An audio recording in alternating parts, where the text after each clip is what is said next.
ఇలా మీరు రాజకీయం చేస్తున్నారు. ఎన్డీఎస్ఏ అని ఓ చిల్లర రాజకీయాన్ని పాల్పడుతున్నారు. ఎన్డీఎస్ఏ దేశం మొత్తం ఉంటుందా, ఒక కాళేశ్వరంకే ఉంటుందా?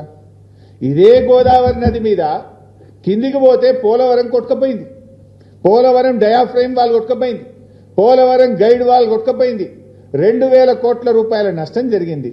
మరి ఎందుకో ఎన్డీఎస్ఏ పోదు? ఎన్డీఎస్ఏ కాళేశ్వరంకి వచ్చింది గోదావరి మీద, 2 పియర్లు గుంగితే వచ్చింది. ఆడ 2000 కోట్ల రూపాయల డయాఫ్రేమ్ వాల్ కొట్టుకపోయి గైడ్ వాల్ కొట్టుకపోతే 5 ఏళ్లైనా ఎన్డీఎస్ఏ ఎందుకు పోదు? ఇక్కడనేమో 5 రోజులనే వస్తారు, 5 రోజులే ఇక్కడ వస్తారు. 5 ఏళ్లైనా పోలవరంలో ఎన్డీఎస్ఏ పోదు. 5 నెలలైనా ఎస్ఎల్బీసీ టనల్ కుప్పగూలితే ఎన్డీఎస్ఏ రాదు. కిషన్ రెడ్డి పంపడు, ఎన్డీఎస్ఏ రాదు. ఎందుకు రాదు? కిషన్ రెడ్డి, రేవంత్ రెడ్డి, కాంగ్రెస్ బీజేపీల మధ్య ఢిల్లీలోనేమో కొట్లాడతారు, గల్లీలోనేమో అలాయి బలాయి చేసుకుంటారు. ఈ రాష్ట్రంలో ఇద్దరు కలిసిపోయింది.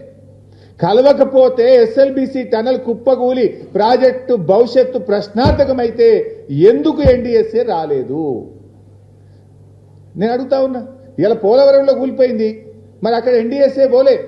ప్రత్యామ్నాయ డిజైన్లు చేసిండ్రు, రిపేర్ స్టార్ట్ చేసిండ్రు. ఇప్పుడు కొత్త డయాఫ్రేమ్ వాళ్ళు కట్టనే ఉన్నారు.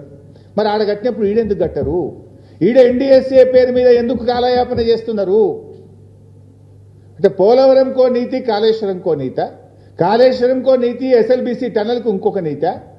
ఇదంతా చిల్లర రాజకీయం చేస్తున్నారు. ఇలా ప్రజలకు కూడా అర్థమైపోయింది.